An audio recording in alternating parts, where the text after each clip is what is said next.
તો નમસ્કાર મિત્રો, રાજ્યમાં કેટલાક વિસ્તારોમાં ભારેથી અતિભારે વરસાદ તેમજ વાવાઝોડારૂપી પવન તેમજ આગામી સમયમાં ચોમાસું કેવું રહેશે અને તેમજ વરાપ અને વરસાદની સંપૂર્ણ માહિતી મિત્રો આપણે આ વિડીયોની અંદર જોવાની છે। ચોમાસાની શરૂઆતમાં કેવો વરસાદ અત્યારે મિત્રો જોવા મળશે અને ભારેથી અતિભારે વરસાદ ક્યારે પડશે તેમજ આગામી સમયમાં વાવાઝોડું અને સિસ્ટમને લઈને મિત્રો તાજી અપડેટ મિત્રો આપણે આ વિડીયોની અંદર જોવાની છે। તો વિડીયોમાં આગળ વધતા પહેલાં ચેનલમાં નવા હો તો નીચે આપેલા સબસ્ક્રાઇબ બટનને દબાવી ચેનલને સબસ્ક્રાઇબ કરી દેજો અને વિડીયોને લાઇક કરી વિડીયોની લિંક તમામ મિત્રો સુધી શેર કરી દેજો, જેથી કરીને ખેતીવાડી અને વરસાદની રોજે રોજની તાજી અપડેટ તમને મળતી રહેશે। તો જોઈએ મિત્રો વિગતવાર માહિતી। તો અત્યારે ગુજરાતના કેટલાક વિસ્તારોમાં લાઈવમાં વાદળછાયું વાતાવરણ જોવા મળી રહ્યું છે। વળી કેટલાક વિસ્તારોમાં વહેલી સવારે છૂટો છવાયો વરસાદ પણ જોવા મળ્યો હતો। અત્યારે મિત્રો ખાસ કરીને સૌરાષ્ટ્ર હોય, દક્ષિણ ગુજરાત હોય કે મધ્ય ગુજરાત, ઉત્તર ગુજરાત સહિત રાજ્યના મોટા ભાગના વિસ્તારોમાં વાદળછાયું વાતાવરણ જોવા મળી રહ્યું છે।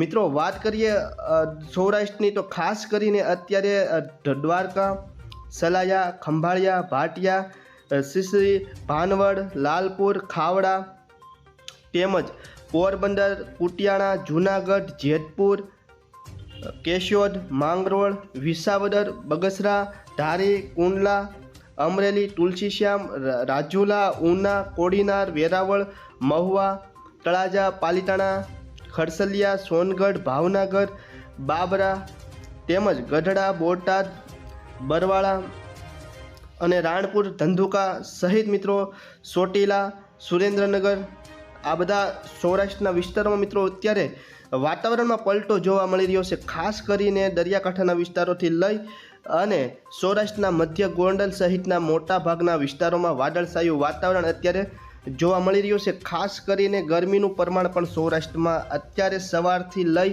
અને અત્યારના સમયગાળા સુધી મિત્રો અત્યારે સતત ગરમીનું પ્રમાણ વધતું જોવા મળી રહ્યું છે। સૌરાષ્ટ્રમાં વહેલી તકે મિત્રો હવે હળવોથી લઈ અને મધ્યમ વરસાદ 1 થી 2 દિવસમાં થવાની સંભાવના રહેલી છે।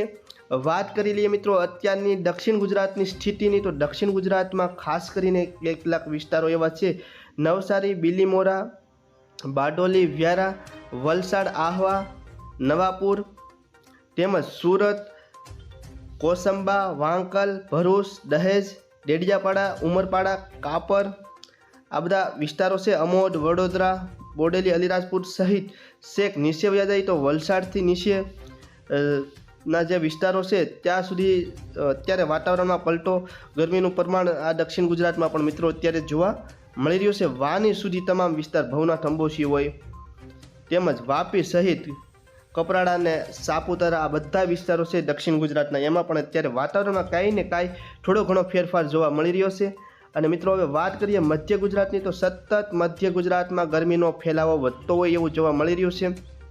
ખાસ કરીને ગરમીનું સૌથી વધારે પ્રમાણ અમદાવાદની આજુબાજુના તમામ વિસ્તારોમાં વધારે જોવા મળી રહ્યું છે। વિરમગામ, નલ સરોવર, ધોલકા, ડાકોર, કપડવંજન, બાલાસિનોર, બાયોડ તેમજ લુણાવાડા, દાહોદ, ગોધરા આ બધા મધ્ય ગુજરાતના વિસ્તારોમાં ગરમીનું પ્રમાણ સતત વધતું જોવા મળી રહ્યું છે અને મધ્ય ગુજરાતમાં પણ વહેલી તકે વરસાદ થાય તેવી સંભાવના રહેલી છે। મિત્રો વાત કરીએ દક્ષિણ ગુજરાત, ઉત્તર ગુજરાત અને કચ્છ જિલ્લા તેમજ સૌરાષ્ટ્ર, તો એમાં હવે આપણે વાત કરી લઈએ ઉત્તર ગુજરાતની। ખાસ કરીને ભીનમાલ, પાલનપુર, થરાદ, રાધનપુર, મહેસાણા, હિંમતનગર, ડુંગરપર તેમજ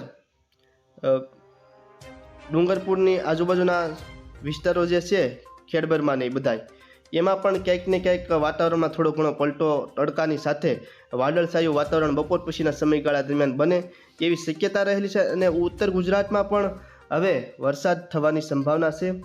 વાત કરીએ મિત્રો કચ્છ જિલ્લાની, તો કચ્છ જિલ્લામાં ખાસ કરીને નલિયા, લખપત, ખાવડા, ભાડલી, માંડવી, ગાંધીધામ, રાપર આ બધા વિસ્તારોમાં મિત્રો અત્યારે તડકાછાયું વાતાવરણ જોવા મળી રહ્યું છે। ભુજ સહિત બધા વિસ્તારો છે એમાં ક્યાંક ને ક્યાંક વાદળછાયું તો ક્યાંક ને ક્યાંક તડકાછાયું વાતાવરણ જોવા મળી રહ્યું છે। આમ ખાસ કરીને મિત્રો અત્યારે ગરમીનું પ્રમાણ સૌથી વધારે જોઈએ તો સૌથી વધારે ગરમીનું પ્રમાણ મિત્રો સૌરાષ્ટ્ર, મધ્ય ગુજરાત અને કચ્છ જિલ્લામાં જોવા મળી રહ્યું છે। જોકે ઉત્તર ગુજરાત અને દક્ષિણ ગુજરાત કરતાં આ ત્રણેય વિસ્તારોમાં સૌથી વધારે ગરમીનું પ્રમાણ જોવા મળી રહ્યું છે।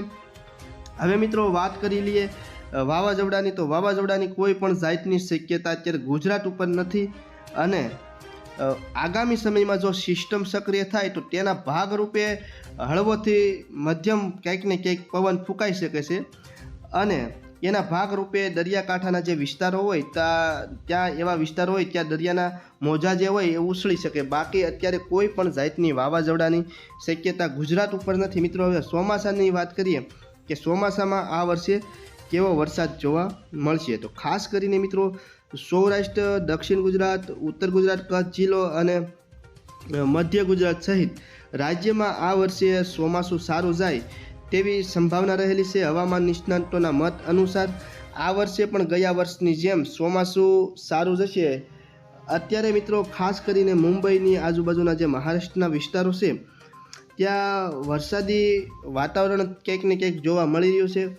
ત્યાંથી આગળ વધી અને મુંબઈથી લઈ અને પછી તે ધીરે ધીરે વરસાદી માહોલ ગુજરાત તરફ આગળ વધે અને ગુજરાતમાં વરસાદી માહોલ આગામી દિવસોમાં બને તેવી સંભાવના છે. પરંતુ અત્યારે સૌથી વધારે ખાસ કરીને શક્યતા જોઈએ તો મહારાષ્ટ્રના વિસ્તારોમાં અત્યારે વરસાદની શક્યતા બની રહેલી છે.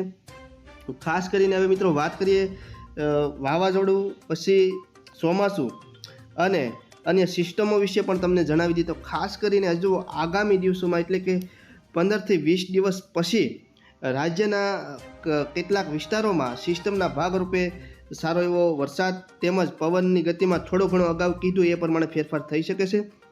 અને દરિયાકાંઠાના વિસ્તારોમાં ક્યાંક ને ક્યાંક મોજા ઉછળી શકે, પરંતુ હજુ અત્યારે કોઈ શક્યતા એવી નથી. આગામી દિવસોમાં મિત્રો એવી સિસ્ટમના ભાગરૂપે એવું થઈ શકે છે.